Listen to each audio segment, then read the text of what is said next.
must be careful. As we're looking at spiritual capital, we must be careful not to confuse religious with spiritual. There's a big difference between being religious and being spiritual. In fact, we're going to break spiritual down a little farther too. But let's eliminate this idea that being religious and being spiritual is the same thing. If we go to Acts 17:22.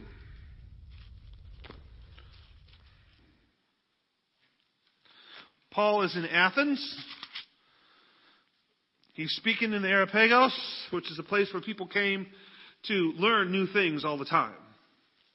And listen, and argue, and debate.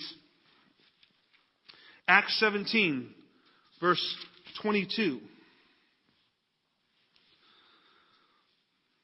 So it says, so Paul, standing in the midst of the Areopagus, said, Men of Athens, I perceive that in every way you are very religious.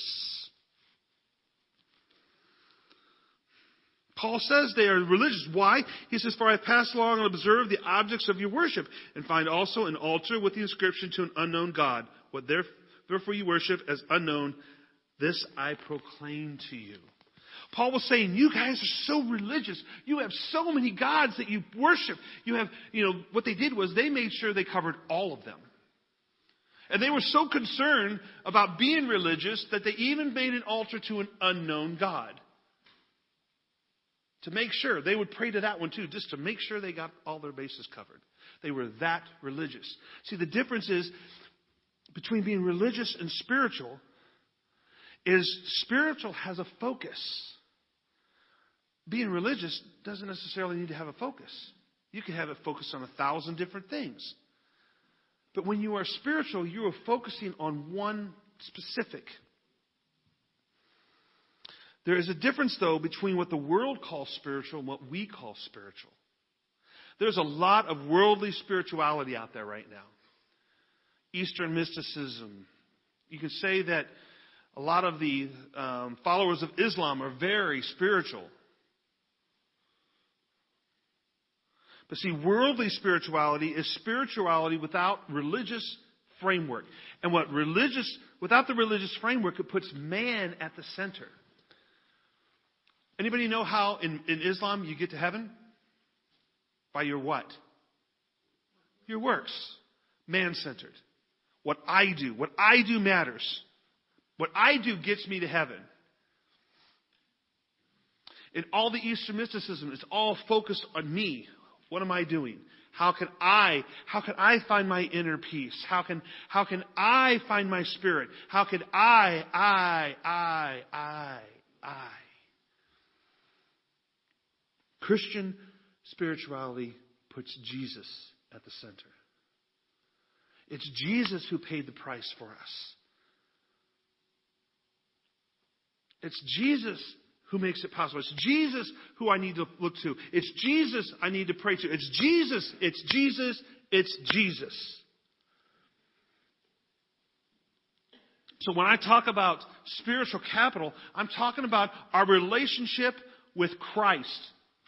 It's our level of spirit is based upon our relationship with God and with Jesus and the Holy Spirit, and its purpose is for us to invest in others.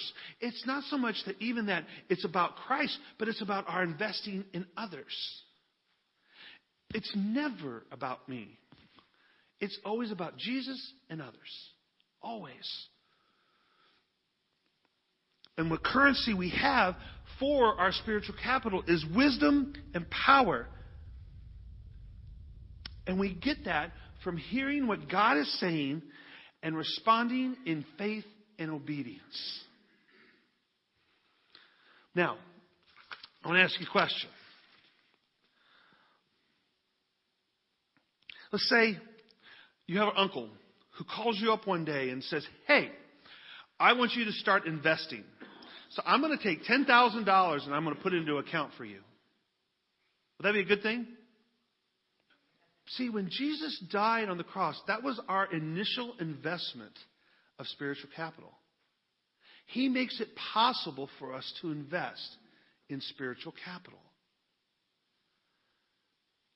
Him dying on the cross is that price that was paid. It's the payment. It helps us attain it. And it's our relationship with Jesus Christ that builds it. And you know what? We can be rich in it. And it doesn't matter who you are.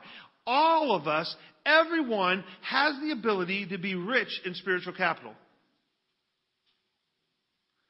Not necessarily true of all the others, and we'll talk about that at the end. We all are able to be rich in spiritual capital. It is of its utmost value. It's available to everyone. It is higher than all the others. We should be spending all of the other capitals to have spiritual capital.